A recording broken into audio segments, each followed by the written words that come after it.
আল্লাহ রাব্বুল আলামিন বলেন, হাবিব লা তুহাররিক লিসানাকা লিতা'জালা বিহি, আপনি আপনার জবানকে বারবার আওড়াবেন না, আপনি পেরেশানি হবেন না, তাড়াহুড়ো করবেন না, আপনি ভুইলা তো যাবেন না। শুনে নেন, ইন্না আলাইনা জামাআহু ওয়া কুরআনা।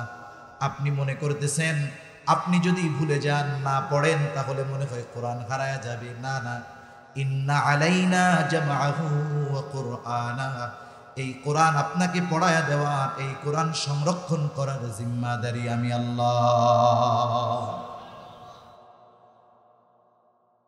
আল্লাহ তাআলা এরপরে বলেন আপনি কি করবেন, ফাইদা করানাহু ফাত্তাবি' কুরআনা। আপনাকে যখন আমি কোরআন শোনাই, মানে আমার পক্ষ থেকে জিবরাইল যখন আপনাকে কোরআন শোনায়, আপনি তার অনুসরণ করেন। তার মানে আপনি শুনতে থাকেন, আপনি শ্রবণ করতে থাকেন, চিন্তা করেন না। আরে অর্থ, শব্দ, সব কিছুর হেফাজত তো আমি করব, সাথে সাথে কোনটার কি ব্যাখ্যা হবে এটাও আপনি চিন্তা করবেন না। ইন্না আলাইনা জামাআহু ওয়া কুরআনা। আল্লাহ তাআলা বলেন আপনি ফাত্তাবি'উ কুরআনা সুম্মা ইন্না আলাইনা বায়ানা। এই কোরআনের কোন জায়গার কি ব্যাখ্যা হবে, এই ব্যাখ্যা বুঝায় দেওয়ার দায়িত্ব আমি আল্লাহ। কোরআনের শব্দ, মর্মার্থ, ব্যাখ্যা সব কিছুর হেফাজতের দায়িত্ব আল্লাহ তাআলা নিয়েছেন। এজন্য ১৫০০ বছর পরেও কোরআনের একটা নুক্তাও পরিবর্তন হয় না। তা এই দায়িত্বটা আল্লাহ কেন নিছেন? আল্লাহ তাআলা নবুয়তি দিচ্ছেন নবীকে। এখন এই দায়িত্ব সম্পাদনে যত ব্যবস্থাপনা দরকার, সব কিছুর ব্যবস্থাপনা আল্লাহ তাআলা করবেন না। এজন্য দায়িত্ব দেওয়া আর দায়িত্ব নেওয়া এক জিনিস না। আবু তালেব চলে গেছে খাদিজাতুল কুবরার কাছে, গিয়ে বলে, ও খাদিজা, শুনলাম তুমি নাকি কাফেলা প্রেরণ করবা, একজন জিম্মাদার খুঁজতেছো। আমার ভাতিজা মুহাম্মদ, দায়িত্বটা তাকে দেওয়া যাইতে পারে। খাদিজার কপালে চিন্তার ভাঁজ ছিল যে দায়িত্বটা কাকে দেওয়া যায়। খাদিজা চিন্তা করছে মুহাম্মদ জীবনেও এই দায়িত্ব নিবে না, এই জন্য তার কথা মাথায় আনেও নাই। কিন্তু যখন আবু তালেব বলছে, খাদিজার চিন্তা দূর হয়ে গেছে, সাথে সাথে বলে অবশ্যই কোনো অসুবিধা নাই। তার মানে আগ্রহ আছে। আবু তালেব এইবার বলে, ভাতিজা তো যাইবে, কিন্তু শর্ত আছে। কি শর্ত? বলে তুমি যদি তাকে গিয়ে প্রস্তাব দাও এই দায়িত্ব নেয়ার, তাহলে সে দায়িত্ব নিতে পারে। খাদিজা কি বলতেছে শুনেন। খাদিজা বলে, আবু তালেব, মুহাম্মদ ব্যতীত তুমি যদি অন্য কারো ব্যাপারে এই কথা বলতা, আমি কখনোই তোমার কথা মেনে নিতাম না। যেহেতু মুহাম্মদ, তাকে প্রস্তাব দিতে আমার কোনো আপত্তি নেই। এইবার খাদিজা আমার আপনার নবীকে প্রস্তাব দিলেন যে কাফেলার দায়িত্ব আপনি গ্রহণ করেন। নবীজি দায়িত্ব গ্রহণ করলেন, কাফেলা রওনা হয়ে গেল। এই কাফেলার সাথে দেখভাল করার জন্য, খেদমতের জন্য খাদিজা আর একজন গোলাম ছিল, নাম হলো মাইসারা। একে বলা হতো খাদিজার চোখ। খাদিজা বলতেন ও হলো আমার চোখ। তার মানে মাইসারার দেখা আর খাদিজার দেখা একই, এমন বিশ্বস্ত মানুষ। জিম্মাদারি দেওয়া হলো সবার খেদমতের, বিশেষ করে আমার আপনার নবীজির ব্যাপারে খেয়াল রাখার কথা বলা হলো। সফর শেষ, নবীজি সিরিয়ায় গেলেন, প্রায় দ্বিগুণ লাভে পণ্য বিক্রয় করলেন। আবার মক্কার বাজারে চাহিদা সম্পন্ন পণ্যগুলো কিনে আনলেন, এখানেও প্রায় দ্বিগুণ লাভে নবীজি বিক্রয় করলেন। সফর শেষ, সব কিছু খাদিজাকে বুঝায় দেওয়া হলো। খাদিজা এবার মাইসারার কাছে গোটা সফরের কারগুজারি শুনতে চায়, ঘটনা শুনতে চায়। এইবার গোটা সফরের ঘটনা শোনায়। এর মধ্যে নবীজির ব্যাপারে স্পেশাল কয়েকটা কথা সে খাদিজাকে বলে মুহাম্মদ, তার সাথে আমরা একেবারে পরিষ্কার আকাশ, কোথাও কোনো মেঘ নাই, প্রচণ্ড রোদ, তার সাথে আমরা পথ চলতেছি। আকাশের কোথাও কোনো মেঘ নাই, কিন্তু দেখতে পাইতাম মুহাম্মদ যেই জায়গায় চলে, আকাশের এক খণ্ড মেঘ সর্বদা মুহাম্মদকে ছায়া দিতে থাকে। এটা হলো দুইজন ফেরেশতা তাদের ডানা দিয়ে নবীজিকে ছায়া দেয়। আবার বলতেছে এক জায়গায় মুহাম্মদ বিশ্রাম নিচ্ছে, গাছের ছায়ায় বিশ্রাম নিচ্ছে। স্বাভাবিক বিষয় হলো সূর্যের আলো সরে যাওয়ার সাথে সাথে ছায়াও সরে যাবে, এটাই ছিল কথা। কিন্তু আমি খেয়াল করলাম সূর্য সরে গেছে কিন্তু ছায়া সরে না। আমি কাছে গিয়ে খেয়াল করে দেখি সূর্য সরে গেছে কিন্তু গাছ ঝুঁকে মুহাম্মদকে ছায়া প্রদান করতেছে। আর এক জায়গায় গেছে নবীজি বিশ্রাম নিচ্ছে, এক পাদ্রীর সাথে মায়সারার দেখা। নবীজিকে দেখে মায়সারাকে জিজ্ঞাসা করে কে এই যুবক, সব পরিচয় দিছে। বাড়ি মক্কায়, কুরাইশ বংশের, হাশেমি গোত্রের ছেলে, বাবার নাম আব্দুল্লাহ, মায়ের নাম আমিনা, দাদার নাম আব্দুল মুত্তালিব। এই পরিচয় যখন পাইছে পাদ্রী বলতেছে এই যুবক হয়তো ভবিষ্যতের নবী হবে। কথাগুলো সব খাদিজার কাছে এসে বলল। খাদিজার চাচাতো ভাই ছিল আরাকা বিন নওফেল। ওই যে ওহী নাজিল হওয়ার পরে নবীজিকে যার কাছে নিয়ে যাওয়া হয়েছিল, এটা তো আরো 20 বছর পরের ঘটনা প্রায়। কিন্তু ওই সময় আরাকা বিন নওফেলের কাছে গিয়ে জিজ্ঞাসা করতেছে খাদিজা, কাছাকাছি সময় কোনো নবী টবি আসার টাইম আছে নাকি? তুমি তো বড় আলেম। আরাকা বিন নওফেল বলে হ্যাঁ, কিতাবের বর্ণনা অনুযায়ী মনে হয় অচিরেই আরব ভূখণ্ডে কোনো নবীর আগমন ঘটবে। খাদিজা তো একজন বুদ্ধিমতী মহিলা, বুঝতে পারছে যে নবী হওয়ার যত সিফত দরকার, গুণাবলী দরকার মুহাম্মাদের মধ্যে তো আছেই, নবুয়তি পায়া গেলেই তো হয়ে গেলে, ঠিক না? এইবার খাদিজা কি করে, বান্ধবীদের মজলিসে খালি আমার আপনার নবীর প্রশংসা করে। কোনো মেয়ে যদি বান্ধবীদের মজলিসে কোনো ছেলের প্রশংসা করে, স্বাভাবিক বান্ধবীরা মজা করে হলেও বলবে তারে মনে হয় তোমার খুব পছন্দ হয়, তাই না? বান্ধবীরাও বলবে খালি মুহাম্মাদের কথা কও, তাইলে এক কাজ করো, বিবাহের প্রস্তাব দিয়ে দাও। খাদিজা বলে আমি যদি মুহাম্মাদকে প্রস্তাব দেই আর যদি সে আমার প্রস্তাব ফিরাইয়া দেয় আমি লজ্জা পেয়ে যাব। এইবার ওই মেয়েটা বলে তাইলে আমি তোমার পক্ষ থেকে প্রস্তাব দিয়া দেই। বলে না, প্রস্তাব দিবা তবে আমার কথাটা গোপন রাখতে হবে। মেয়েটা বলে হ্যাঁ, আমি মুহাম্মাদের মনোভাবটা আগে যাচাই করি। মেয়েটা চলে গেছে আমার আপনার নবীর কাছে, গিয়ে বলে মুহাম্মদ বিবাহ শাদীর বয়স তো হয়ে গেল, বিবাহ শাদী কি করবা না? নবীজি বলে আমার কাছে তো ধন দৌলত টাকা পয়সা নাই, সফর থেকে আসার বেশ কিছুদিন পরে। এইবার ওই মেয়েটা বলে এমন কেউ যদি হয় যে তোমার সব খরচ বহন করতে রাজি হবে, এই রকম কোন নারী যদি রাজি হয় তুমি কি তাকে বিবাহ করতে রাজি আছো নাকি? নবীজি নিজে কোনো সিদ্ধান্ত দিলেন না, বলে আমার চাচা আছে তার সাথে গিয়া কথা বলো। এইবার নবীজির চাচার সাথে কথা হয়ে গেল, খাদিজার সাথে আমার আপনার নবীর বিবাহ হয়ে গেল আবু তালেবের খুতবায়। মধ্যে লম্বা ইতিহাস আছে, ওইদিকে আমরা যাব না। বিবাহ হয়ে গেল। এখানে দুটো জিনিস আমাদের খেয়াল করতে হবে। সাল্লাম ইন্নামা বুইসতু লিউতাম্মিমা মাকারিমাল আখলাক আও কামা ক্বালা আন-নবী সাল্লাল্লাহু আলাইহি ওয়াসাল্লাম সাদাকাল্লাহুল আলিয়্যুল আযীম ওয়া সাদাকা রাসূলুহুন নবিয়্যুল কারীম ওয়া নাহনু আলা যালিকা মিনাশ শাহিদিন ওয়াশ শাকিরিন ওয়াল হামদুলিল্লাহি রাব্বিল আলামিন। সুবহানাকা লা ইলমা লানা ইল্লা মা 'আল্লামতানা ইন্নাকা আনতাল আলিমুল হাকীম। মুহাব্বতের সাথে আমরা সবাই দুরূদ শরীফ পাঠ করি। আল্লাহুম্মা সাল্লি আলা মুহাম্মাদিন ওয়া আলা আলি মুহাম্মাদ কামা সাল্লাইতা আলা ইব্রাহিম ওয়া আলা আলি ইব্রাহিম ইন্নাকা হামিদুম মাজিদ।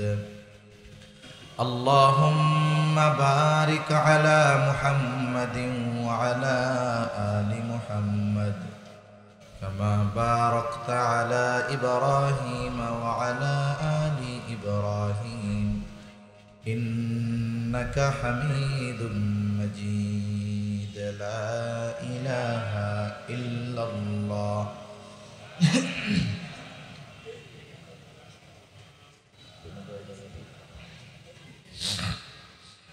লা ইলাহা ইল্লাল্লাহ।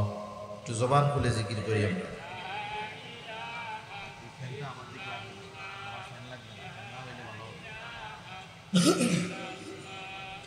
লা ইলাহা ইল্লাল্লাহ, লা ইলাহা ইল্লাল্লাহ,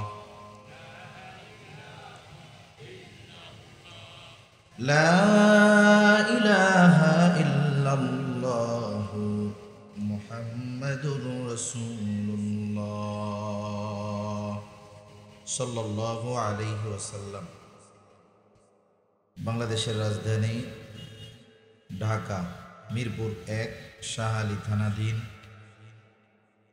চিলড্রেন পার্কে মদিনাতুল উলুম মাদ্রাসা ঢাকা ও যুব সমাজ এবং এলাকাবাসীর উদ্যোগে চতুর্থ বার্ষিক ওয়াজ মাহফিল ও হালকায়ে জিকির।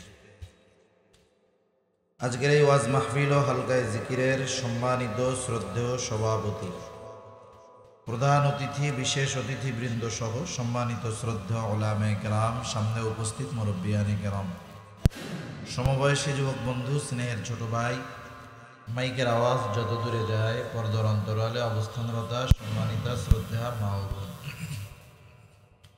দয়াময় আল্লাহ রাব্বুল আলামিনের দরবারে অগণিত শুকর যে মহান মালিক আমাদের হায়াতে বরকত দিয়ে সুস্থ রেখে দীর্ঘ সময় পর্যন্ত বিজ্ঞ উলামায়ে কেরামের জবান থেকে খুবই গুরুত্বপূর্ণ কথা শ্রবণ করবার, আমাকেও আপনাদের খেদমতে কিছু কথা বলবার তৌফিক যে মহান মনিব দান করেছেন, সে মহান মনিবকে খুশি করার জন্য মোহাব্বতের সাথে জবান খুলে অন্তর থেকে আমরা একবার কালিমাতুশ শুকর পাঠ করি, আলহামদুলিল্লাহ।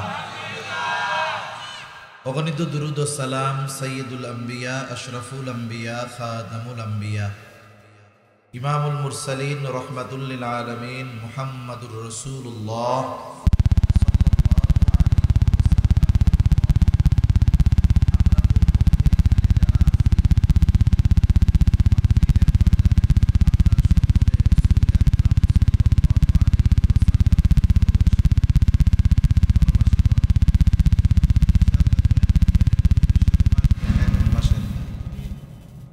আমরা ভালোবাসি,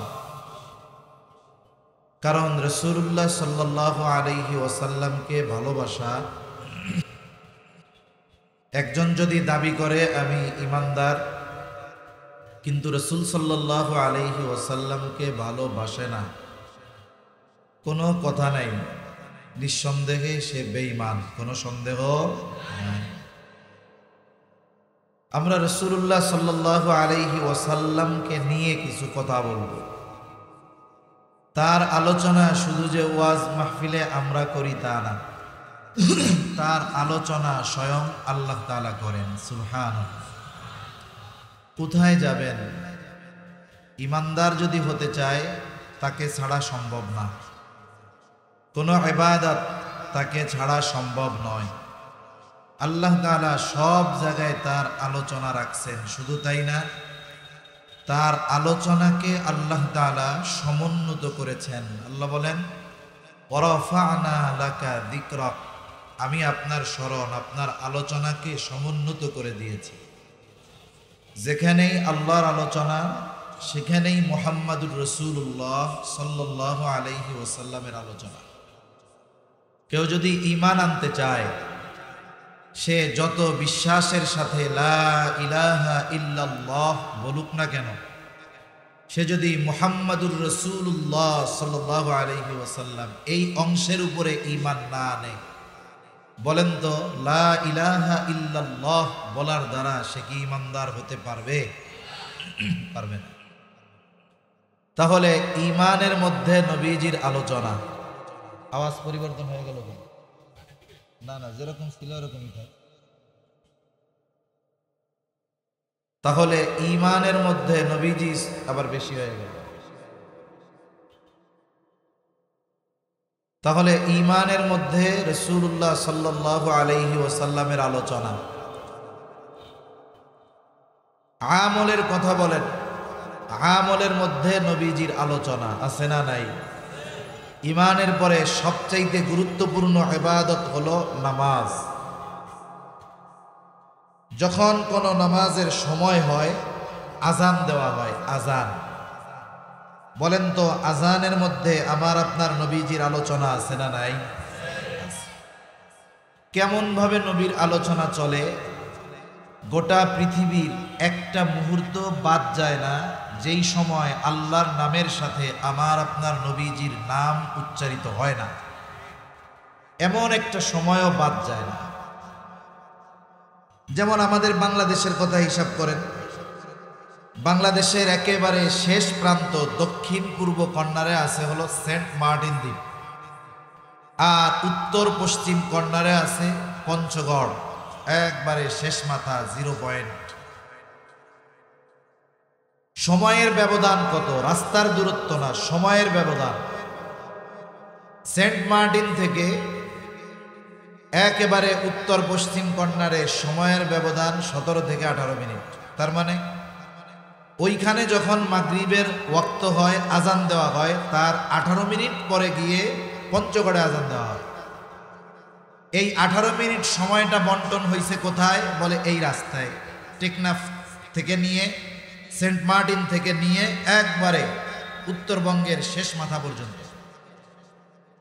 এই 18 মিনিট শুধুমাত্র বাংলাদেশে প্রত্যেক নামাজের আজান চলতে থাকে। সুবহানাল্লাহ।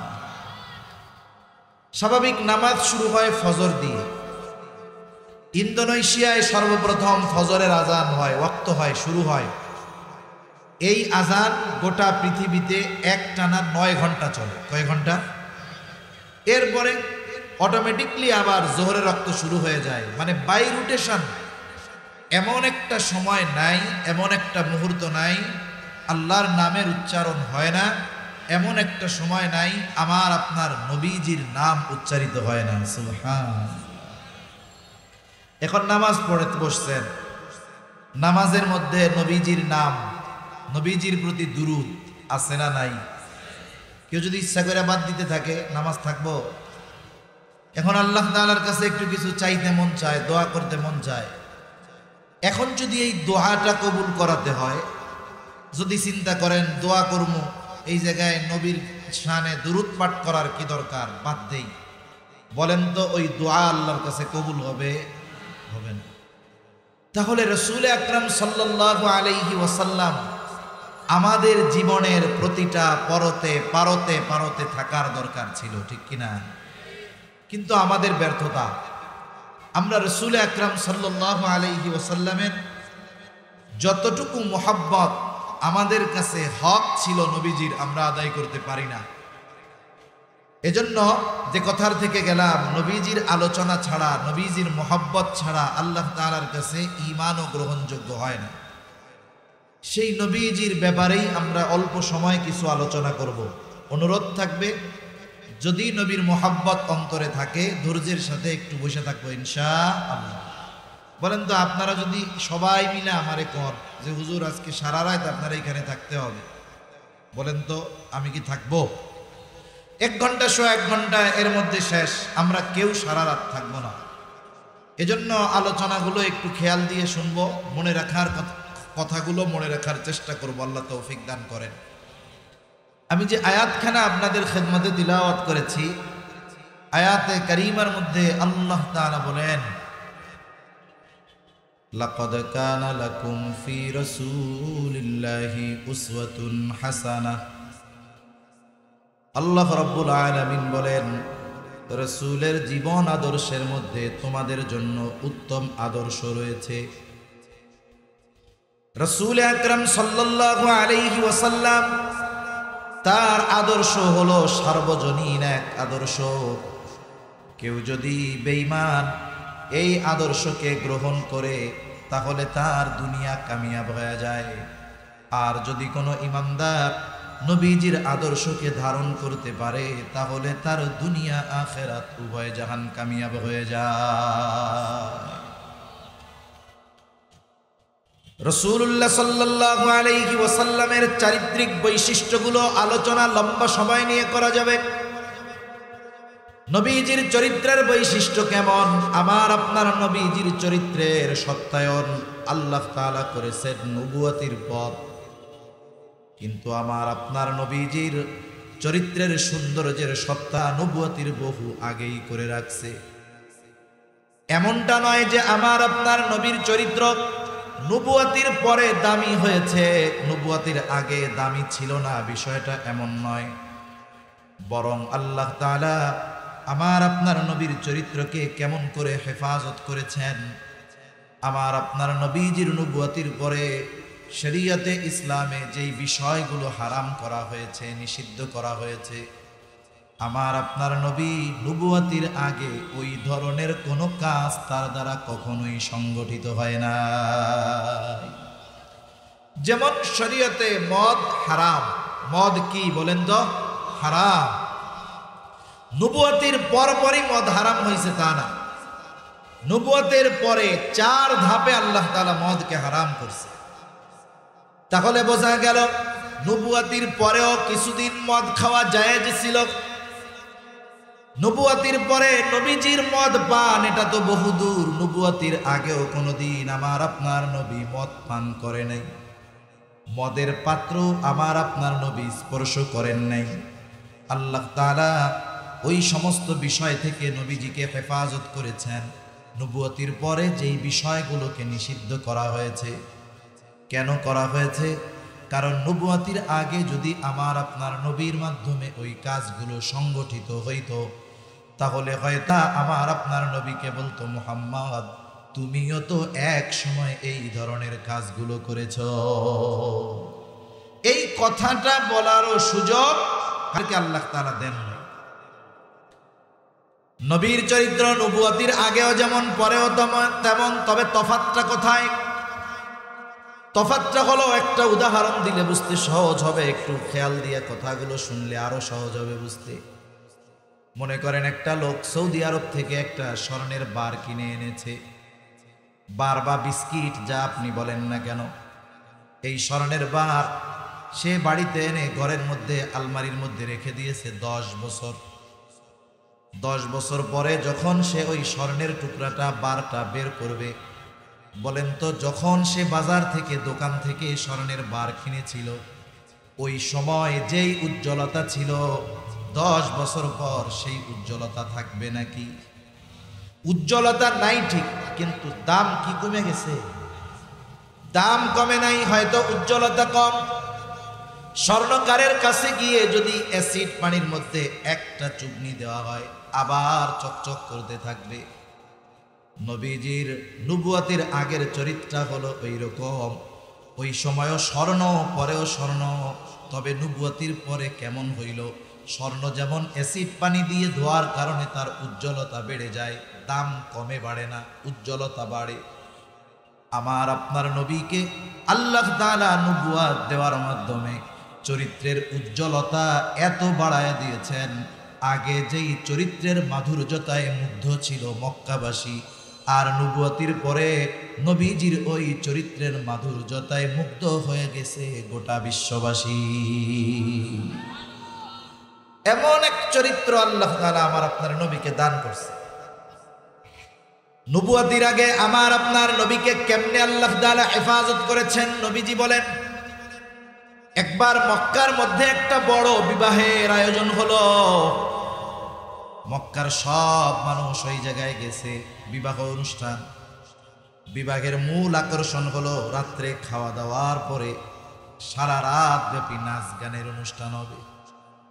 ঢাকা শহরের মধ্যে সহ অনেক জায়গায় আছে বিবাহকে কেন্দ্র করে নাচ গান হয় কি হয় না? এটাও জাহেলিয়াতের কাজের সাথে মিল রাখে।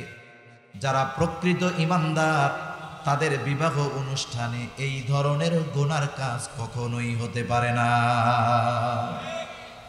আর যেই বিবাহগুলো এই ধরনের গুনার কাজের মাধ্যমে আয়োজন করা হয়, আনন্দ করা হয়, যত টাকা কাবিন হোক ওই বিবাহ কিন্তু টেকসই হয় না। যদিও কোনো মতে সংসার টিকা থাকে কিন্তু শান্তি হয় না, আল্লাহ তাআলার রহমত ওইটার মধ্যে থাকে না। এজন্য বিবাহে কম খরচ হওয়ার দরকার, গুনাহমুক্ত তো হওয়ার দরকার, সাথে সাথে কম খরচ হওয়ার দরকার। এখন তো স্ট্যাটাসের বিষয় যে আমার প্রতিবেশী তার মেয়ের বিবাহ দিছে কমিউনিটি সেন্টারে, ওইটাই এসি নাই, আর আমি দিব আরো ভালোটাই, নাহলে ইজ্জত থাকে।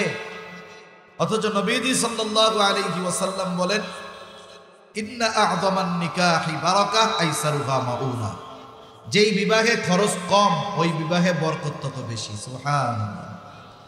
আর গুনাহ যদি হয় তাহলে রহমত বরকত এমনি উঠে যায়। নবীজি বলেন, তখন তিনি বালক, সবার সাথে নবীজিও ওই বিবাহ অনুষ্ঠানে গিয়েছেন। খাবার দাবারের পর্ব শেষ, সবাই অপেক্ষা করতেছে কখন সেই কাঙ্ক্ষিত নাচ গানের অনুষ্ঠান শুরু হবে। সবাই বসে আছে, হঠাৎ করে একজন এলান করতেছে, আসো আসো, অমুক জায়গায় সবাই একত্রিত হও, এখনই নাচ গান শুরু হবে। এইবার সকলে দলে দলে হুড়মুড়িয়ে দৌড়িয়ে আগে গিয়ে জায়গা দখল করতেছে, কারণ আগে না গেলে ভালোভাবে দেখা যাবে না। অনেক সময় দেখবেন ওয়াজ মাহফিলের সামনে ফাঁকা, হুজুর এত ডাকে সামনে আসেন, কেউ নড়তে চায় না ওই জায়গা থেকে। কিন্তু আবার কত জায়গা দেখবেন গানের অনুষ্ঠান, বয়স অনেক হয়ে গেছে, বৃদ্ধ মানুষ 70-75 বছর বয়স, 50 জনের গাড়ির উপর দিয়া পাড়া দিয়া সামনে এসে বসে। আর একজন বলে, চাচা এই ধরনের কাজ কিন্তু ভালো না। কয়দিন পরে তো মইরাই যাবো, একটু দেখা লই, তোরা তো বাইসা থাকলে আরো দেখতে পারবি। গুনার অনুষ্ঠানে দৌড়িয়ে হড়মুড়িয়ে কে আগে বসতে পারে, কে কাছে আসতে পারে, এই চিন্তা করে। নবীজি বলেন, সবাই দৌড় শুরু করছে, আমাকেও ডাকতেছে, মুহাম্মদ আসো আসো।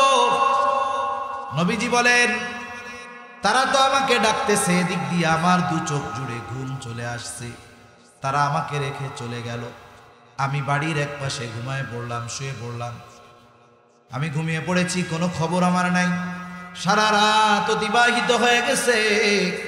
পরের দিন সকালবেলায় সূর্যের আলো যখন আমার চোখের উপরে পড়ল, তখন আমার ঘুম ভেঙে গেল। গত রাতে কি হয়েছে এ ব্যাপারে আমার কোনো খবর ছিল না। নবীজিকে ওই সময়ও এই ধরনের অনুষ্ঠানে আল্লাহ তাআলা শরীক হইতে দেন না। এমন চরিত্রওয়ালা নবী আল্লাহ হেফাজত করেছেন। কেমনে?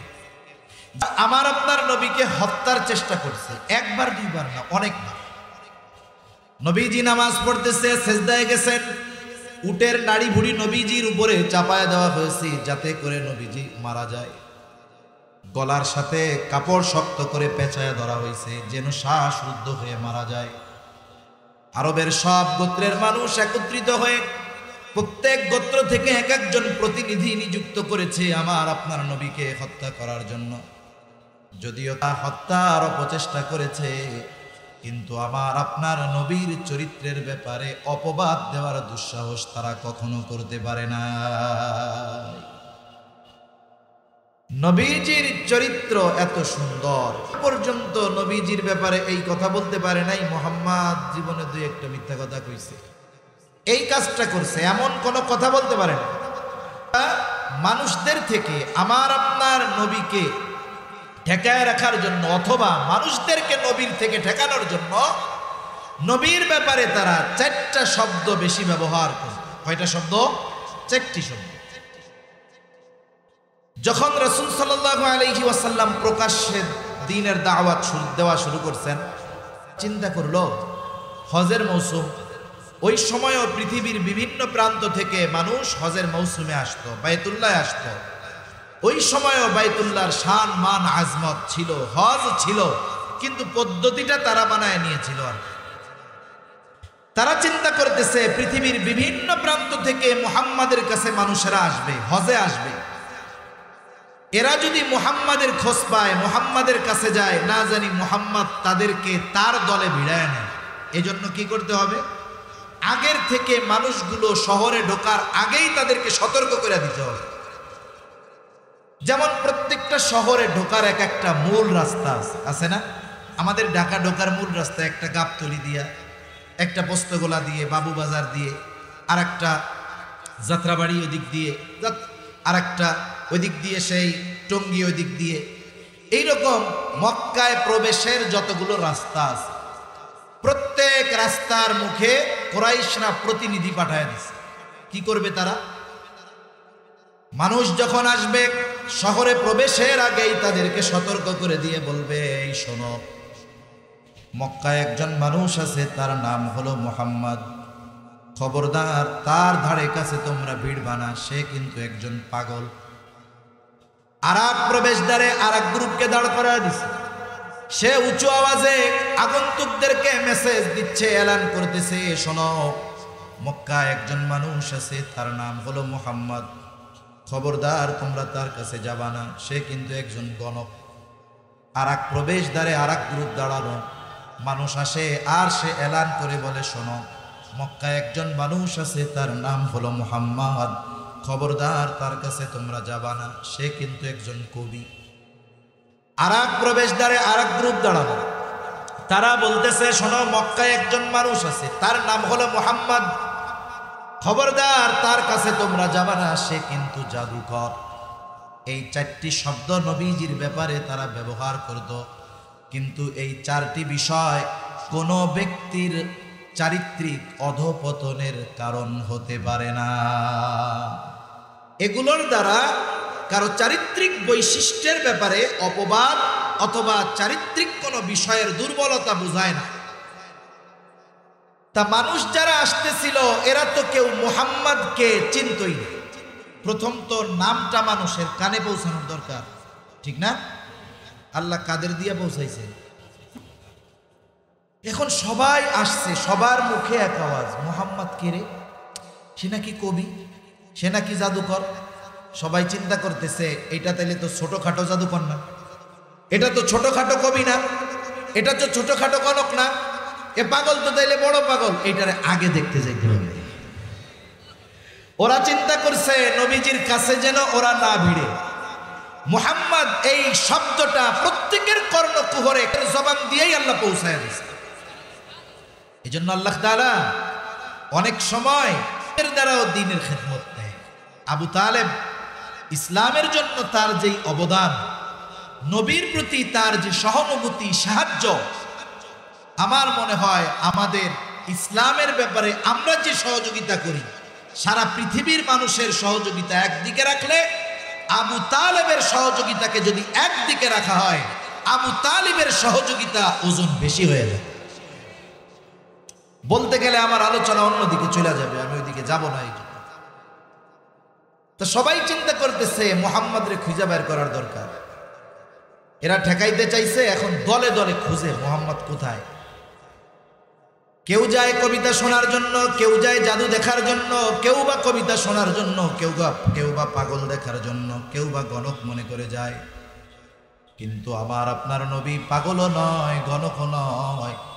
আমার আপনার নবী কবিও নয়, জাদুকরও নয়। নবীর কাছে কিছুই নাই, আছে শুধু কোরআনুল কারীম। যেই যায়, নবীজি জাদু দেখাবে কোথার থেকে? নবীজি কোরআন শোনায়া দেয়। ১৫০০ বছর আগে নবীজির কাছে কোরআন নাজিল হয়েছে। আজকে ১৫০০ বছর পর মাঝে মধ্যে আমাদের দেশেও কেরাত সম্মেলন হয়। পৃথিবীর বিভিন্ন প্রান্ত থেকে আমাদের বাংলাদেশের কারি সাহেবরাও তিলাওয়াত করে শোনান। আমরা তো অনেক সময় মনে করি যে বহির্বিশ্বের বড় বড় কারি আছে, কিন্তু বাস্তবতা হলো আমাদের দেশেও পৃথিবীর ১ নম্বর কারি আছে, ঠিক কিনা গো? আহমদ বিন ইউসুফ আল আজহারি বাংলাদেশের সন্তান। আরও যারা আছে, যখন কোরআনের তিলাওয়াত শুনে অনেকে সমালোচনাও করে। বিভিন্ন দেশ থেকে কারি সাহেব আসে, তিলাওয়াত বড় সুন্দর, কিন্তু মুখে দাড়ি নাই, আছে না? অনেকে বলেন, হুজুর তিলাওয়াত যা, মুখে দাড়ি নাই রে হুজুর। তার মানে তিলাওয়াতে সে মুগ্ধ হয়ে গেছে।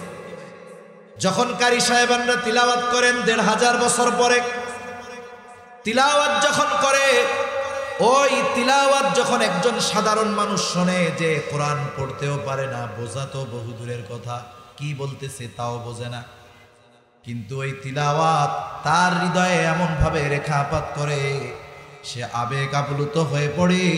এই তিলাওয়াত শুনে অনেক সময় জবান দিয়ে বের হয়ে যায় আল্লাহু আকবার, জবান দিয়ে চিৎকার করে ওঠে। তার মানে এর প্রভাব তার দিলে পৌঁছায় গেছে।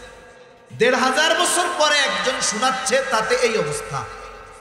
আর যার কাছে আল্লাহ স্বয়ং কোরআন নাজিল করছে, তিনি যখন তিলাওয়াত করতেন, তার তিলাওয়াত যখন কেউ শুনতেন, বলেন তো তার অবস্থাটা কেমন হইতো? আরবের একজন সাধারণ মানুষও কোরআনের ভাষা অলংকার কত উচ্চাঙ্গের এটা তারা বুঝত। এই জন্য পাগল দেখতে গিয়ে, জাদুকরের জাদু দেখতে গিয়ে কোরআন শুনত। নবীজি কোরআন শোনায়া দিতেন। অনেকেই কোরআনের তিলাওয়াত শুনে অন্তরে ঈমানের নূর প্রজ্বলিত করে এরপরে বাড়িতে ফিরত। নবীজির চারিত্রিক ব্যাপারে অপবাদ দেওয়ার দুঃসাহস করতে পারে না, বরং নবীর চরিত্রের সৌন্দর্যের কথা স্বীকার করতে তারা বাধ্য হয়েছে। একটা মানুষের বাস্তবিক সৌন্দর্য হলো তার চরিত্রের সৌন্দর্য। একজন দেখতে যত সুন্দর হোক, যত ভালো হোক, যত উচ্চবংশীয় হোক, তার ক্যারেক্টার যদি খারাপ হয় তাহলে বাস্তবে তাকে কেউ ভালোবাসে না, তাকে কেউ ভালো বলে না। জীবনের বাস্তবতা হলো সচ্চরিত্রেরই সর্বশেষ মূল্যায়ন হয়। যেমন আমাদের তরুণ সমাজ, আমাদের যুবক যারা আছে, এরা এখন বিবাহের ক্ষেত্রে আগে দেখে দেখতে কেমন লাগে। যদি চেহারাটা সুন্দর হয়, একটু কাটিং ফিটিং ভালো হয়, আর মুরব্বী চিন্তা করে আগে বংশ দেখার দরকার, কোন বংশের মেয়ে। এখন পোলাপান তো আর মুরব্বীর কথায় কান দিবে না, মুরব্বী রাজি না হইলে একা একাই মোটামুটি বিয়ে শাদী করে নিয়ে আসে। মনে করেন চেহারা সুন্দর, সব ঠিক আছে, কিন্তু বিবাহের আগে সুন্দর চেহারার কদর থাকে, বিবাহের পরে চেহারার চাইতে চরিত্রের কদরটা বাড়ে।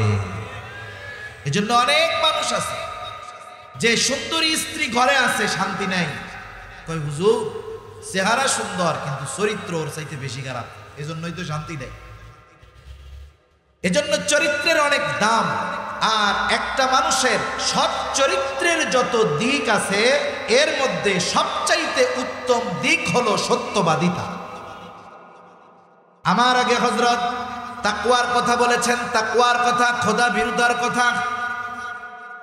আল্লাহ তাআলা কোরআনের বিভিন্ন স্থানে আমাদেরকে তাকওয়া অর্জনের কথা বলেছেন, নির্দেশ দিয়েছেন। যেমন আল্লাহ তাআলা বলেন, ইয়া আইয়ুহাল্লাযীনা আমানুত্তাকুল্লাহ। আল্লাহ তাআলা বলেন, হে ঈমানদারেরা, তোমরা আল্লাহকে ভয় করো, তার মানে মুত্তাকি হও।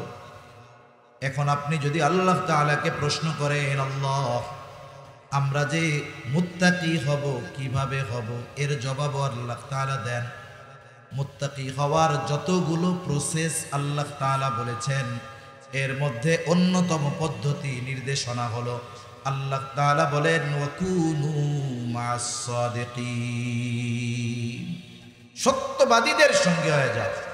এখানে আল্লাহ বলেন নাই যারা আবেদ তাদের সঙ্গী হও, আল্লাহ বলেছেন সত্যবাদীদের সঙ্গী হও। তার মানে যিনি প্রকৃত সত্যবাদী, তার মধ্যে বাকি সব ভালো গুণ পাওয়া যায়। কথা বুঝতে পারছেন না? মনে করেন আপনার একটা গাড়ি দেখানো হইলে, যে একটা গাড়ি, আপনি যদি জিজ্ঞাসা করেন গাড়ির কি চাকা আছে, কথা হইল কিন্তু, আরে চাকা আছে এই জন্যই তো চলে, এটা তো গাড়ি এই জন্য। আর গাড়ি যেটা, ওর সাথে চাকা থাকবেই স্বাভাবিক। তার মানে সত্যবাদিতার গুণ হলো এমন এক গুণ যার মধ্যে বাকি সব গুণ পাওয়া যায়। একজনের মধ্যে সব গুণ আছে, তার মধ্যে যদি সত্যবাদিতা না থাকে, আপনি কি তারে পছন্দ করবেন? পছন্দ করবেন না। আমার আপনার নবীজি পরিপূর্ণ সত্যবাদিতার গুণে গুণান্বিত ছিলেন। তার সত্যবাদিতার সত্যায়ন আল্লাহ তাআলা দিয়েছেন। সাথে সাথে নবীজির বয়স যখন 20-এর কোঠায়, তখনই আমার আপনার নবীজির উপাধি দিয়েছে আল আমিন আস-সাদিক, সত্যবাদী, আমানতদার, বিশ্বস্ত, উপাধিগুলো দিয়েছে। শুধু তাই না, রাসূল আকরাম সাল্লাল্লাহু আলাইহি ওয়াসাল্লাম যখন 3 বছর গোপনে দাওয়াত দিয়েছেন নবুয়তির পর, আল্লাহ তাআলা নির্দেশ দিলেন, পয়গম্বর এখন আর গোপনে দাওয়াত দেওয়া চলবে না। ওয়া আনযির আশীরাতাকাল আকরাবিন, এখন প্রকাশ্যে দাওয়াত দেন। আপনার প্রতিবেশী, আত্মীয় স্বজন, বন্ধু বান্ধব যা আছে সবাইকে প্রকাশ্যে দাওয়াত দেন। নবীজি চিন্তা করলেন কোথায় গিয়ে দাওয়াতটা একসাথে সবার কাছে পৌঁছানো যায়। ফেসবুক নাই, কিচ্ছু নাই, কেমনে? দাঁড়ায় গেছেন সাফা পাহাড়ের উপর। এটা আবু কুবাইস পাহাড়ের একটা অংশ হলো সাফা পাহাড়। ওই পাহাড়ের বৈশিষ্ট্য হলো, আবু কুবাইস পাহাড়ের বৈশিষ্ট্য, ওই পাহাড়ের উপরে যেই উঠুক না কেন, কেউ যদি সাহায্যের জন্য মক্কাবাসীকে আহ্বান করে, কে ডাকতেছে মক্কাবাসী এটা দেখতো না। ওই পাহাড়ের আজমত তাদের কাছে এমন ছিল যে কোনো ব্যক্তি যদি সাহায্যের জন্য মক্কাবাসীকে ডাকতো, নির্দ্বিধায় ওই ব্যক্তির ডাকে সাহায্য করার জন্য মক্কাবাসী ছুটে আসতো। স্বাভাবিক বিষয়, ব্যক্তির একটা প্রভাব থাকে। ব্যক্তির প্রভাব থাকে কি থাকে না? থাকে। এইবার ওই পাহাড়ের উপরে উঠছে আল আমিন, অন্য কেউ না, উঠছে কে? আল আমিন, যাকে সবাই ভালোবাসে, গুড়া নাই সবাই ভালোবাসে। আল আমিন ডাকছে মক্কাবাসীকে, সকলে দলে বলে চলে আসছে, ও মুহাম্মদ কেন আমাদেরকে ডাকছো? আমার আপনার নবী বলতেছে, আমি যদি তোমাদেরকে এই খবর দেই, এই পাহাড়ের পেছন দিকে পাদদেশে একদল অশ্বারোহী সৈন্য তোমাদের উপরে আক্রমণ করার জন্য অপেক্ষা করতেছে, আকুনতুম মুসাদ্দিকিয়া, তোমরা কি আমার এই কথাকে বিশ্বাস করবা নাকি? উপস্থিত মক্কাবাসী সমস্বরে জবাব দিয়ে বলে, কেন নয়, অবশ্যই বিশ্বাস করব, কারণ ইতিপূর্বে আমরা তোমাকে সব সময় সত্যবাদী পেয়েছি। 43 বছরে তুমি একটাও মিথ্যা কথা বলো নাই, তুমি আজকে মিথ্যা কথা বলবে, এটা হইতে পারে? তাহলে চিন্তা করেন কেমন একজন মানুষ। এই নবীর চরিত্রের ব্যাপারে কাফেররা অপবাদ দেয় নাই, কিন্তু কিছু ইসলাম বিদ্বেষী মুসলমানের ঘরে জন্ম নিয়ে আমার আপনার নবীর চরিত্রের ব্যাপারে অপবাদ দেওয়ার দুঃসাহস করে।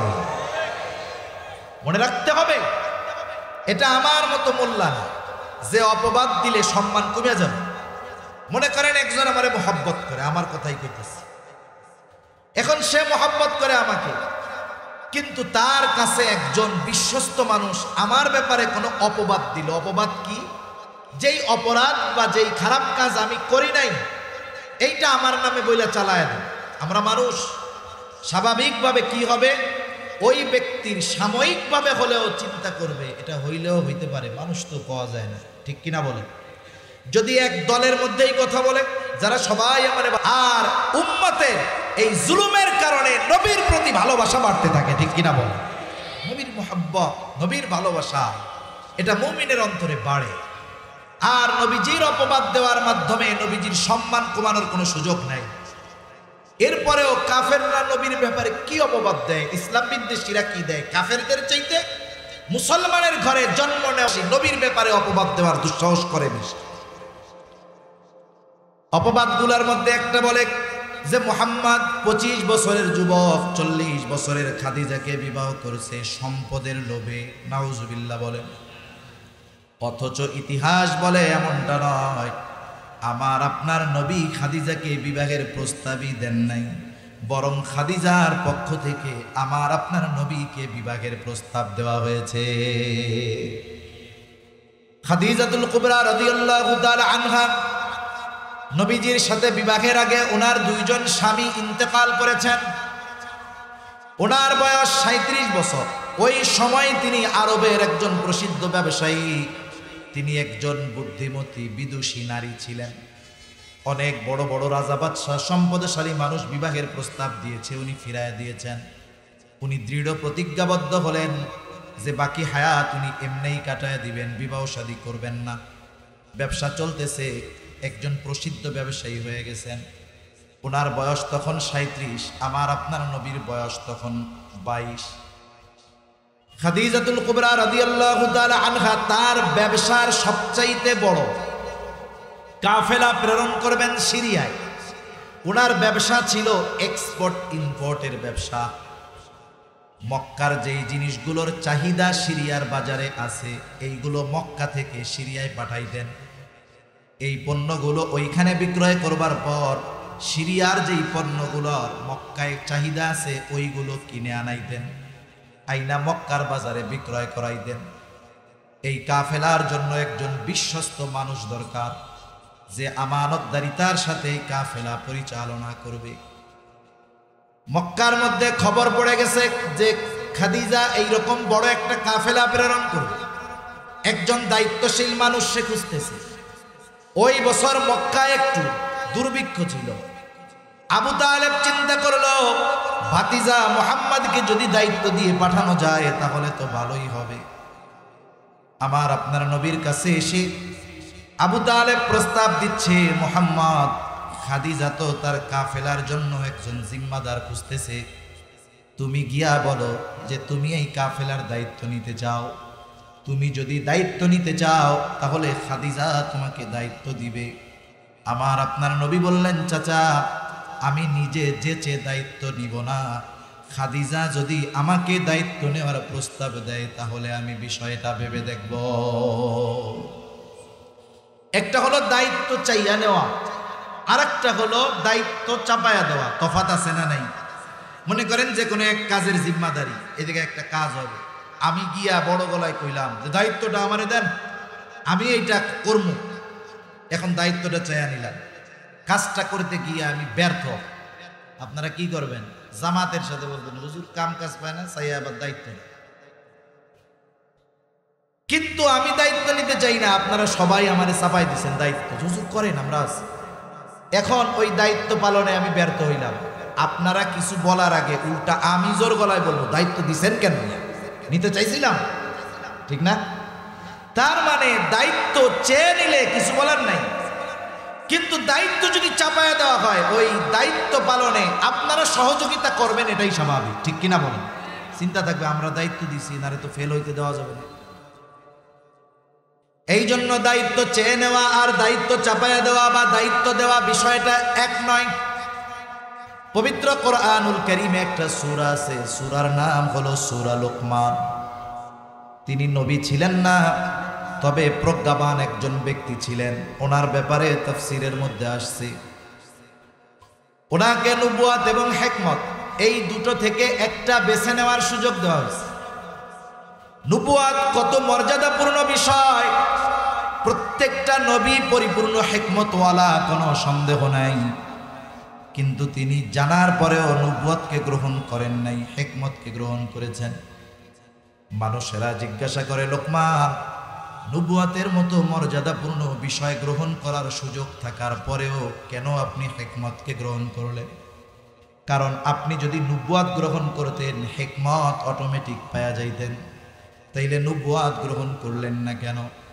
উনি বললেন, আল্লাহ তাআলা যদি আমাকে নবুয়াত দেওয়ার ইচ্ছাই করতেন তাহলে বেছে নেওয়ার জন্য কোনো অপশন দিতেন না, সরাসরি নবুয়াত আমাকে দিয়ে দিতেন। দুটো থেকে একটা বেছে নেওয়ার মানে হলো আমাকে ইখতিয়ার দেওয়া হয়েছে, মানে নিজের থেকে আমি যদি নবুয়াতি গ্রহণ করতাম তাহলে এই দায়িত্ব পালনে যদি কোনো ত্রুটি বিচ্যুতি হয়ে যাইত তাহলে জবাবদিহিতার কাঠগড়ায় দাঁড়ানো লাগতো। আর যদি আল্লাহ আমাকে নবুয়াত সরাসরি দিতেন, ওই দায়িত্ব পালনে যত ব্যবস্থাপনা গ্রহণ করার দরকার সব কিছু যিনি গ্রহণ করতেন তিনি কে? আল্লাহ তাআলা সব কিছুর ব্যবস্থা করতেন। আরেকটা উদাহরণ দেই, তাহলে আরেকটা বুঝতে সহজ হয়। আমার আপনার নবীকে নবুয়াত দিয়েছেন কে? আল্লাহ দিয়েছেন। নবুয়াতির প্রাথমিক দিকে যখন ওহী আল্লাহর নবীর কাছে আসে, জিবরাইল আলাইহিস সালাম নবীকে পড়ে শোনান। নবীজি পড়া শেষ হওয়ার আগেই পড়া শুরু করে দেন। কেন? কারণ যা বলছে যদি এটা ভুলে যায় তাহলে কি হবে? এজন্য নবীজি তাড়াহুড়ো করে পেরেশান থাকতেন, বলার সাথে সাথে নিজের জবান আওড়ানো শুরু করে দিতেন, মানে পড়া শুরু করতেন নিজে বারবার। এই অবস্থা আল্লাহ তাআলা তো দেখেন। আল্লাহ রাব্বুল আলামিন আমার আপনার নবীকে জানায় দেন, লা তুহাররিক লিসানাকা লিতাআজালা বিহি ইন্না আলাইনা জামআহু ওয়া কুরআনাহু ফাইযা ক্বরানাহু ফাত্তাবি' কুরআনাহু সুম্মা ইন্না আলাইনা বায়ানাহু। আল্লাহ রাব্বুল আলামিন বলেন, হাবিব, লা তুহাররিক লিসানাকা লিতাআজালা বিহি, আপনি আপনার জবানকে বারবার আওড়াবেন না, আপনি পেরেশানি হবেন না, তাড়াহুড়ো করবেন না। আপনি ভুইলা তো যাবেন না, শুনে নেন, ইন্না আলাইনা জামাআহু ওয়া কুরআনা। আপনি মনে করতেছেন আপনি যদি ভুলে যান, না পড়েন, তাহলে মনে হয় কোরআন হারায়া যাবে। না না, ইন্না আলাইনা জামাআহু ওয়া কুরআনা, এই কোরআন আপনাকে পড়ায়া দেওয়ার, এই কোরআন সংরক্ষণ করার জিম্মাদারি আমি আল্লাহ। আল্লাহ তাআলা এরপরে বলেন আপনি কি করবেন, ফাইদা করানাহু ফাত্তাবি' কুরআনাহু।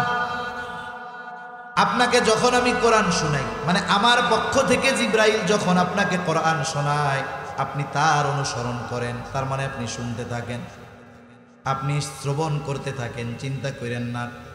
আরে অর্থ, শব্দ, সব কিছুর হেফাজত তো আমি করব, সাথে সাথে কোনটার কি ব্যাখ্যা হবে এটাও আপনি চিন্তা করবেন না। ইন্না আলাইনা জামাআহু ওয়া কুরআনা।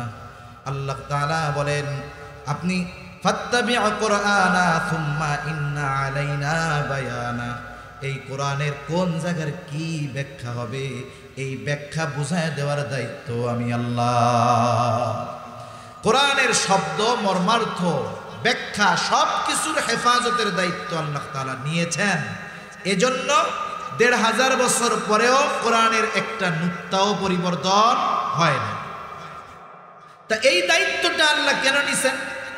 আল্লাহ তাআলা নবুয়তি দিচ্ছেন নবীকে। এখন এই দায়িত্ব সম্পাদনে যত ব্যবস্থাপনা দরকার, সব কিছুর ব্যবস্থাপনা আল্লাহ তাআলা করবেন।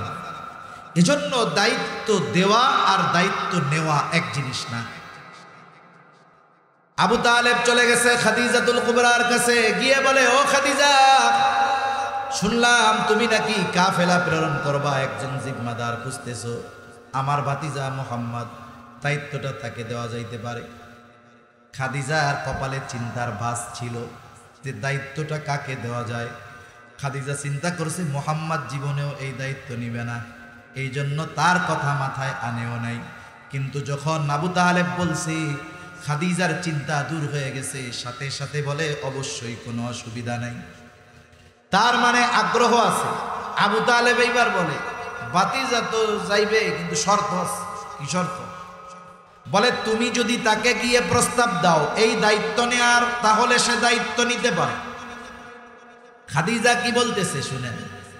খাদিজা বলে, আবু তালেব, মুহাম্মদ ব্যতীত তুমি যদি অন্য কারো ব্যাপারে এই কথা বলতা, আমি কখনোই তোমার কথা মেনে নিতাম না। যেহেতু মুহাম্মদ, তাকে প্রস্তাব দিতে আমার কোনো আপত্তি নেই।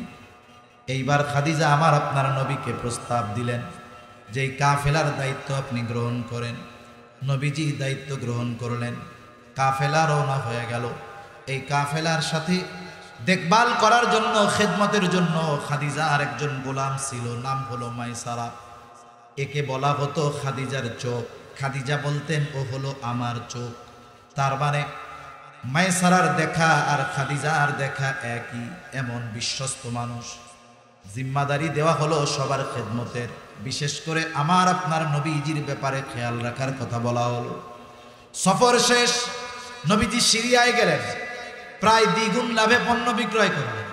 আবার মক্কার বাজারে চাহিদা সম্পন্ন পণ্যগুলো কিনে আনলেন, এখানেও প্রায় দ্বিগুণ লাভে নবীজি বিক্রয় করলেন। সফর শেষ, সব কিছু খাদিজাকে বুঝিয়ে দেওয়া হলো। খাদিজা এবার মাইসারার কাছে গোটা সফরের কারগুজারি শুনতে চায়, ঘটনা শুনতে চায়। এইবার গোটা সফরের ঘটনা শোনায়।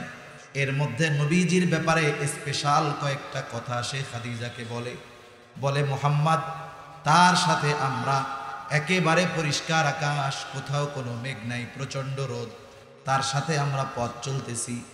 আকাশের কোথাও কোনো মেঘ নাই, কিন্তু দেখতে পাইতাম মুহাম্মদ যেই জায়গায় চলে, আকাশের এক খণ্ড মেঘ সর্বদা মুহাম্মদকে ছায়া দিতে থাকে। এটা হলো দুইজন ফেরেশতা তাদের ডানা দিয়ে নবীজিকে ছায়া দেয়। আবার বলতেছে এক জায়গায় মুহাম্মদ বিশ্রাম নিচ্ছে,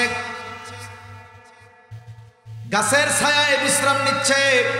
স্বাভাবিক বিষয় হলো সূর্যের আলো সরে যাওয়ার সাথে সাথে ছায়াও সরে যাবে, এটাই ছিল কথা। কিন্তু আমি খেয়াল করলাম সূর্য সরে গেছে কিন্তু ছায়া সরে না। আমি কাছে গিয়ে খেয়াল করে দেখি সূর্য সরে গেছে, কিন্তু গাছ ঝুঁকে মুহাম্মদকে ছায়া প্রদান করতেছে। আর এক জায়গায় গেছে, নবীজি বিশ্রাম নিচ্ছে, এক পাদ্রীর সাথে মায়সারার দেখা।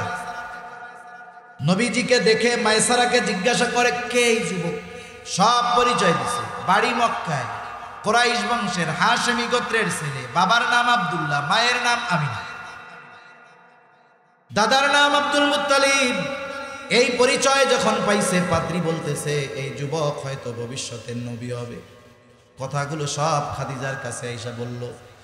খাদিজার চাচাতো ভাই ছিল আরাকা বিন নওফেল। ওই যে ওহী নাজিল হওয়ার পরে নবীজিকে যার কাছে নিয়ে যাওয়া হয়েছিল, এটা তো আরো 20 বছর পরের ঘটনা প্রায়। কিন্তু ওই সময় আরাকা বিন নওফেলের কাছে গিয়ে জিজ্ঞাসা করতেছে, খাদিজা, কাছাকাছি সময় কোনো নবী টবি আসার টাইম আছে নাকি? তুমি তো বড় আলেম। আরাকা বিন নওফেল বলে, হ্যাঁ, কিতাবের বর্ণনা অনুযায়ী মনে হয় অচিরেই আরব ভূখণ্ডে কোনো নবীর আগমন ঘটবে। খাদিজা তো একজন বুদ্ধিমতী মহিলা, বুঝতে পারছে যে নবী হওয়ার যত সিফত দরকার, গুণাবলী দরকার, মুহাম্মাদের মধ্যে তো আছেই। নবুয়তি পায়া গেলেই তো হয়ে গেলে, ঠিক না? এইবার খাদিজা কি করে, বান্ধবীদের মজলিসে খালি আমার আপনার নবীর প্রশংসা করে। কোন মেয়ে যদি বান্ধবীদের মজলিসে কোনো ছেলের প্রশংসা করে, স্বাভাবিক বান্ধবীরা মজা করে হলেও বলবে তারে মনে হয় তোমার খুব পছন্দ হয়, তাই না? বান্ধবীরাও বলতেছে, খালি মুহাম্মাদের কথা কও, তাহলে এক কাজ করো, বিবাহের প্রস্তাব দিয়ে দাও। খাদিজা বলে, আমি যদি মুহাম্মাদকে প্রস্তাব দেই আর যদি সে আমার প্রস্তাব ফিরাইয়া দেয়, আমি লজ্জা পেয়ে যাব। এইবার ওই মেয়েটা বলে, তাইলে আমি তোমার পক্ষ থেকে প্রস্তাব দিয়া দেই। বলে, না, প্রস্তাব দিবা, তবে আমার কথাটা গোপন রাখতে হবে। মেয়েটা বলে, হ্যাঁ, আমি মুহাম্মাদের মনোভাবটা আগে যাচাই করি। মেয়েটা চলে গেছে আমার আপনার নবীর কাছে, গিয়ে বলে, মুহাম্মদ, বিবাহ শাদীর বয়স তো হয়ে গেল, বিবাহ শাদী কি করবা না? নবীজি বলে, আমার কাছে তো ধন দৌলত টাকা পয়সা নাই, সফর থেকে আসার বেশ কিছুদিন পরে। এইবার ওই মেয়েটা বলে, এমন কেউ যদি হয় যে তোমার সব খরচ বহন করতে রাজি হবে, এই রকম কোন নারী যদি রাজি হয়, তুমি কি তাকে বিবাহ করতে রাজি আছো নাকি? নবীজি নিজে কোনো সিদ্ধান্ত দিলেন না, বলে, আমার চাচা আছে, তার সাথে গিয়া কথা বলো। এইবার নবীজির চাচার সাথে কথা হয়ে গেল। খাদিজার সাথে আমার আপনার নবীর বিবাহ হয়ে গেল আবু তালেবের খুতবায়। মধ্যে লম্বা ইতিহাস আছে, ওইদিকে আমরা যাব না। বিবাহ হয়ে গেল। এখানে দুটো জিনিস আমাদের খেয়াল করতে হবে। এক নাম্বার, আরব সমাজে ওই জাহেলিয়াতের সময়ও একজন বিধবা নারীকে বিবাহ করা খারাপ দৃষ্টিতে দেখা হতো না। এখন যদি কোনো যুবক, কোনো দিনদার মেয়ে, তার আগে 2টা বিয়া হয়েছে, স্বামী মারা গেছে, বাপ মাও দিনদার, পোলায়ও দিনদার, পোলা এসে বাপ মারে কইতেছে যে, আব্বা, মা, বিবাহের তো টাইম হয়ে গেছে, অমুকের একটা মেয়ে আছে, আগে 2 জায়গায় বিয়া হয়েছিল, 2টা স্বামী মারা গেছে, কিন্তু মেয়েটা খুব ভালো, তার সাথে আমারে বিবাহ দিয়ে দেন। মা বাপ কিছু বলার আগে আপনাকে ওই 2 জনকে নিয়ে হার্ট ফাউন্ডেশনে ভর্তি করা লাগবে। মানে আপনার কথা শুনেই তারা ঠিক কিনা কর। তবে ইজ্জত শরম, ইজ্জত তো সব খাইবি তুই, এই মহিলার বিয়ে করবি? তার মানে আমাদের চিন্তাধারা কত নিকৃষ্ট যে এই ধরনের কাজ আমার আপনার নবী করেছেন, অথচ এটাকে আমরা খারাপ দৃষ্টিতে দেখতেছি। আবার যদি কেউ বয়সে কাউকে বিবাহ করে, যেই মেয়েটা বয়সে বড়, তাইলে বন্ধু বান্ধব বলবে ভালোই হয়েছে, ভাবি কমু না দাদি কমু টের তো ভাই না। আবার যদি বাচ্চা কাচ্চা, খাদিজাতুল কুবরা রাদিয়াল্লাহু তাআলা আনহা মারা গেছে, ওই বছরটার নাম ইতিহাসে আমুল হুজুন হয়ে গেছে। চিন্তা করুন কত মুহাব্বত ছিল। এই জন্য আল্লাহ তাআলা বলেন, ইয়াতীম অবস্থায় তিনি তোমাকে কি পান নাই? এরপরে উত্তম লালন পালনের ব্যবস্থা কি তিনি করেন নাই? তার মানে ইয়াতীম অবস্থায় আল্লাহ পেয়েছেন, উত্তম লালন পালনের ব্যবস্থা করেছেন। এরপরে আল্লাহ তাআলা বলেন, ওয়াওয়াজাদাকা যাল্লান ফাহাদা, আপনার পথ অচেনা ছিল। যাল্লুন শব্দের এক অর্থ হলো পথভ্রষ্ট। আমরা ওই যে সূরা ফাতিহার মধ্যে পড়ি, গায়রিল মাগদুবি আলাইহিম ওয়ালাদ-দাল্লিন,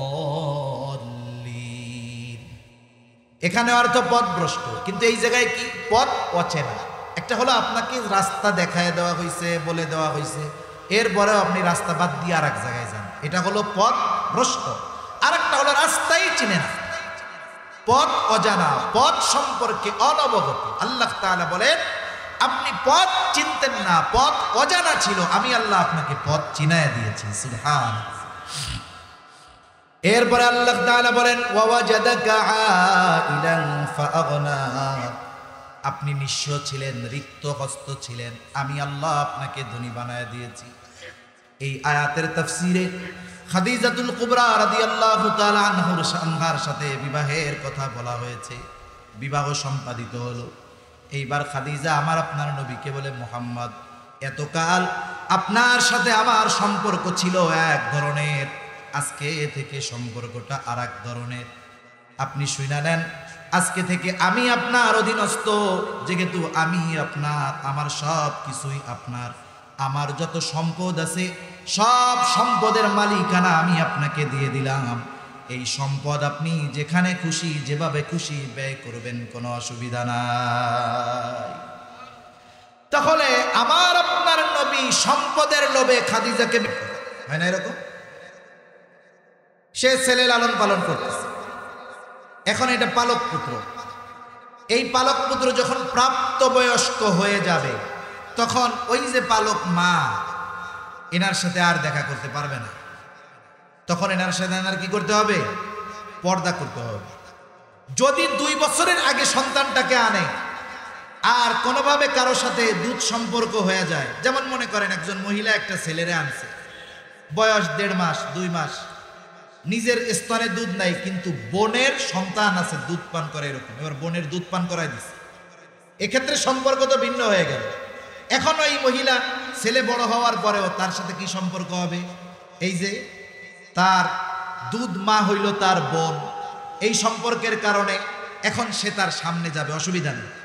কিন্তু যদি এই ধরনের কোনো সম্পর্ক না হয়, স্বাভাবিকভাবে লালন পালন করতেছে, ছেলেটা প্রাপ্তবয়স্ক হওয়ার পরে ওই মহিলার সাথে ছেলের পর্দা করতে হবে।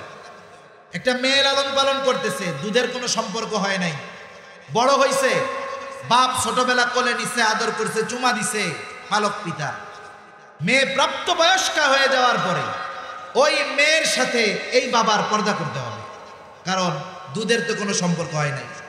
যদি এই বাবার কোনো বোন থাকতো, বোন যদি সন্তান থাকতো যে স্তন দুধ পান করতেছে, এর দিয়া যদি দুধ পান করায় দিত, তখন সম্পর্কটা ভিন্ন হয়ে যেত। এজন্য জাহেলিয়াতের সময়ে বদ অভ্যাসটা ছিল, কুসংস্কার ছিল, পালক পুত্রদেরকে নিজের পুত্রের মতোই মনে করা হইত। ঔরসজাত সন্তান যেমন সম্পদের মালিক হয়ে যাইত, ওয়ারিস হিসাবে ওইরকম তারাও হয়ে যেত। এটা যুগের পর যুগ ধরে চলে আসতেছে এই কুসংস্কার। রাসূল আকরাম সাল্লাল্লাহু আলাইহি ওয়াসাল্লামের পালক পুত্র যায়েদ, খাদিজা রাদিয়াল্লাহু তাআলা আনহাকে তার এক ভাই দিছিল গোলাম যায়েদকে, এক বাজার থেকে কিনা। বিবাহের পরে খাদিজা আমার আপনার নবীজিকে দিয়ে দিছে যে ধরেন এই গোলাম আপনারে আমি দিলাম।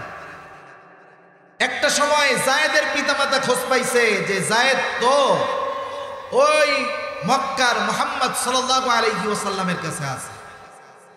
রাসূল সাল্লাল্লাহু আলাইহি ওয়াসাল্লামের কাছে তার মা বাবা আসছে, আসার পরে অফার করছে, নবীজি বলছে নিয়ে যাও, কোনো অসুবিধা নেই। কিন্তু ছোট বাচ্চা যায়েদ নবীজির আদর্শে আখলাকে এতটা মুগ্ধ হইছে, বাপ মারে কে তোমরা যাও গা, আমি তোমাদের লগে যাবো না, আমি এইখানে থাকবো। জোরার কি করার নাই, মা বাপ ছেড়ে গেছে। নবীজি এইবার তাকে আজাদ করে নিজের পুত্র হিসাবে ঘোষণা দিয়েছেন, পালক পুত্র। এই যায়েদের সাথে নবীজির ফুফাতো বোন যায়নাব বিনতে জাহাশের বিবাহ নবীজি নিজেই দিয়েছেন, নবীজি নিজেই বিবাহ দিয়েছেন যায়েদের সাথে, কিন্তু বনাবনি হয় নাই। যায়নাব বিনতে জাহাশ কুরাইশ বংশের একজন নারী, আর যায়েদ গোলাম ছিল, নিজেদের মধ্যে বনাবনি হয় না। নবীজি বহুত চেষ্টা করছেন, লম্বা কথা আমি সংক্ষেপে বলতেছি আর কি। এক মজলিসে যায়নাব বিনতে জাহাশের ব্যাপারে কিছু কথা বলতে বলতে ওই মজলিসেই তালাক দিয়ে দিয়েছে। যাই হোক, লম্বা কথা। এখন আল্লাহ তাআলার পক্ষ থেকে নির্দেশ আসছে, আপনি যায়নাব বিনতে জাহাশের বিবাহ করবেন। চিন্তা করছেন? শতাব্দীর পর শতাব্দী এক ধারাবাহিকতায় যেই কাজ চলে আসতেছে, এখন এটার বিপরীতে দাঁড়িয়ে পালক পুত্র তালাকপ্রাপ্ত স্ত্রীকে বিবাহ করবে। কিছু কিছু বিষয় আছে যেটা বলার চাইতে করলে এটার প্রভাব বেশি পড়ে, বলার চাইতে করলে বেশি পড়ে। একটা উদাহরণ দিই, পঞ্চম হিজরিতে, ষষ্ঠ হিজরি চলে, তখন মুসলমানেরা ওমরা করার জন্য মক্কার উদ্দেশ্যে রওনা হয়েছে। মদিনা থেকে মক্কার 10 ভাগের 9 ভাগ পথ তারা অতিক্রম করছে, বাকি আছে আর 1 ভাগ পথ। এই সময় কাফেরদের সাথে একটা ঐতিহাসিক চুক্তি হয়েছে, হুদাইবিয়ার সন্ধি। যেই জায়গায় চুক্তিটা হয়েছে ওই জায়গায় একটা কুয়া আছে, হুদাইবিয়া নাম, ওই হিসাবে সন্ধির নাম হুদাইবিয়ার সন্ধি। চুক্তি হইল, চুক্তির যতগুলো ধারা, এর মধ্যে একটা কি এই বছর যাইতে পারবে না মক্কায়, ফিরা যাইতে হইব। আর তারা প্রায় 6 বছর পরে আসছে, আল্লাহর ঘরটা একটু দেখবো, আত্মীয় স্বজনের সাথে একটু দেখা করব, এত কাছে এসে ফিরে যাইতে হবে, এর চেয়ে কষ্টের আর কি আছে। আবার বাকি ধারাগুলো মুসলমানদের বিপক্ষে মনে হইতেছে, সবার মন খারাপ, সবার খেয়াল অন্যদিক। নবীজি বলতেছেন, উপস্থিত সাহাবায়ে কেরাম যারা ছিল সবাইরে বলতেছে, তোমরা মাথা মুন্ডায় ফেলো, আর যার সাথে যা আছে কোরবানি দিয়া ফেলো, জন্তু টন্তু যা আছে জবাই দিয়া দাও। নবীজি এই কথা বলছেন 3 বার। কয়বার? একজনেরও কোনো হুঁশ নেই, কেউ নড়েও না চড়েও। নবীজি ভিতরে চলে গেছেন। ওই সফরে নবীজির সাথে ছিলেন উম্মে সালামা রাদিয়াল্লাহু তাআলা আনহা। নবীজি গিয়ে সাহাবায়ে কেরামের এই অবস্থার কথা ওনার কাছে বললেন। উম্মে সালামা নবীজিকে বললেন যে তারা মানসিকভাবে বিধ্বস্ত, কারণ এত কাছে এসে ফিরে যাবে, তারা হয়তো আপনার কথা খেয়াল করে নাই। আপনার কথা যদি তারা খেয়াল করতো, আপনার আদেশ তারা অমান্য করতে পারে না। আপনি এক কাজ করেন, আপনার পশুটা নিয়ে আপনি তাদের সামনে গিয়া জবাই করে দেন, কিছু বলার দরকার নেই। নবীজি এইবার কিছু না বলে নিজের পশুটাকে নিয়ে যখন তাদের সামনে জবাই করে দিলেন, সকলে মুহূর্তের ভিতরে উঠে গেল, মাথা মুন্ডায় ফেললো, যার সাথে যেই প্রাণী ছিল সকলে কোরবানি করে দিল। তাহলে এখানে বলার চাইতে করার প্রভাবটা বেশি। এখন নবীজি সাল্লাল্লাহু আলাইহি ওয়াসাল্লামের মাধ্যমে এই কাজ করিয়ে আল্লাহ তাআলা শতাব্দীর পর শতাব্দী ধরে চলে আসা কুসংস্কারের কবর রচনা করতে চান। এই বিবাহ দুনিয়ার কেউ পড়ায় নাই, আরশে আজিমের মালিক আল্লাহ পড়ায় আনছে। এই জন্য যায়েনব বিনতে জাহাশ রাদিয়াল্লাহু তাআলা আনহা অন্যান্য স্ত্রীদের উপরে গর্ব করে বলতেন, আরে তোমাদের বিবাহ হইছে জমিনে, আর আমার বিবাহ আল্লাহ তাআলা পড়িয়েছেন আসমানে। এখন তো শুরু হয়ে গেছে যে মুহাম্মদ পোলার বউরে বিয়ে করছে, আর আল্লাহ তাআলা বলেন, মা কানা মুহাম্মাদুন আবা আহাদিম মির রিজালিকুম ওয়ালাকির রাসূলুল্লাহ। আল্লাহ তাআলা বলেন, মুহাম্মদ সাল্লাল্লাহু আলাইহি ওয়াসাল্লাম তোমাদের কোনো পুরুষের পিতা নন, তিনি হলেন আল্লাহ তাআলার রাসূল। একটু চিন্তা করে দেখেন, নবীজির এই কর্মের মাধ্যমে আল্লাহ তাআলা কুসংস্কারের কবর রচনা করলেন। আর ইসলাম বিদ্বেষীরা বলে, নাউজুবিল্লাহ, আমার আপনার নবী নাকি পুত্রবধূকে বিবাহ করেছে, নাউজুবিল্লাহ। এজন্য এই ধরনের অনেক অপবাদ ওরা দেয়। ওরা যতই অপবাদ দিক, নবীর প্রতি আমাদের ভালোবাসা কমবে? কমবে না। এখন ভালোবাসা তো হৃদয়ে আছে, এই ভালোবাসা বাস্তবিক জীবনেও প্রয়োগ করতে হবে। নবীর মুহাব্বত বাস্তবিক কর্মের দ্বারাও আমাদেরকে প্রমাণ করতে হবে। আমি আর লম্বা করব না কথা। নবীর চরিত্র যদি অনুসরণ করি, আমাদের জন্য ঠক বা ঠগার কোনো কিছু নেই। আমি আপনি যদি সঠিকভাবে চলতে চাই, জীবন আদর্শ, নবীর জীবন আদর্শকে গ্রহণ করতে হবে। আর নবীজির জীবন আদর্শ এমন যেখানে কোনো ত্রুটি নেই, কারণ আমার আপনার নবীর চরিত্র শুধু উত্তম নয়, পরিপূর্ণ উত্তম চরিত্র। সুবহানাল্লাহ বলেন। আমার আপনার নবীর আগে যত নবী আসছে সবাই উত্তম চরিত্রওয়ালা, কোনো সন্দেহ নেই, কিন্তু আমার আপনার নবী উত্তম চরিত্রে পরিপূর্ণতা দান করে নেওয়ালা। নবীজি নিজেই বলেন, ইন্নামা বুইসতু লিউতাম্মিমা মাকারিমাল আখলাক, আমাকে উত্তম চরিত্রে পরিপূর্ণতা প্রদানার্থে প্রেরণ করা হয়েছে। আর আল্লাহ তাআলা বললেন, লাকাদ কানা লাকুম ফি রাসূলিল্লাহি উসওয়াতুন হাসানা, তোমাদের জন্য রাসূলের জীবন আদর্শের মধ্যে উত্তম আদর্শ আছে। এই কথা সবাই জানে, মুসলিমও জানে, অমুসলিমও জানে, ইন্ডিয়ান প্রধানমন্ত্রীও জানে, আমেরিকান প্রেসিডেন্টও জানে। এজন্য বিভিন্ন সময় অনেকে বিবৃতি দেয়। দেখা যাবে ভারতের প্রধানমন্ত্রী বিবৃতি দিছে, এই অশান্ত পৃথিবীতে শান্তি আনতে মুহাম্মাদুর রাসূলুল্লাহর আদর্শ অনুসরণের বিকল্প কিছু নাই। এইরকম বাণী মাঝে মধ্যে অমুসলিমেরা দেয় কি দেয় না? তার মানে তারাও মানে রাসূলের জীবন আদর্শ উত্তম আদর্শ, জানে, কিন্তু তারা কি মানে? জোরে বলেন না, মানে? তাইলে আমরাও সবাই জানি, আমরাও তো সবাই মানি না। মানার দরকার না? কারা মানতে পারে জানেন? আল্লাহ তাআলা এরপরে বলেন, লিমান কানা ইয়ারজুল্লাহা ওয়াল ইয়াউমাল আখিরা ওয়া যাকারাল্লাহা কাসীরা, যারা আল্লাহর ব্যাপারে, আখিরাতের ব্যাপারে আশা রাখে, তার মানে আল্লাহর ব্যাপারে, আল্লাহর প্রতি যথাযথভাবে বিশ্বাস রাখে, আখিরাতের প্রতি বিশ্বাস রাখে, সাথে সাথে ওয়া যাকারাল্লাহা কাসীরা, আল্লাহকে যারা বেশি বেশি স্মরণ করে, এরা শুধু নবীজির জীবন আদর্শের মধ্যে উত্তম আদর্শ শুধু জানে তা নয়, এরা ওই আদর্শকে নিজের জীবনের সাথেও বাস্তবে পরিণত করে। ঠিক কিনা বলেন? এজন্য আমরা সবাই আশিকে রাসূল, নবীর অনুসরণের মাধ্যমে এই মুহাব্বতের পূর্ণ প্রতিদান পরিচয় আমরা দিব তো ইনশাআল্লাহ। আল্লাহ তাআলা তৌফিক দান করেন। সকলে বলি আমিন। ওয়া আখিরু দাওয়ানা আলহামদুলিল্লাহি রাব্বিল আলামিন। আসসালামু আলাইকুম ওয়া রাহমাতুল্লাহি ওয়া বারাকাতুহু।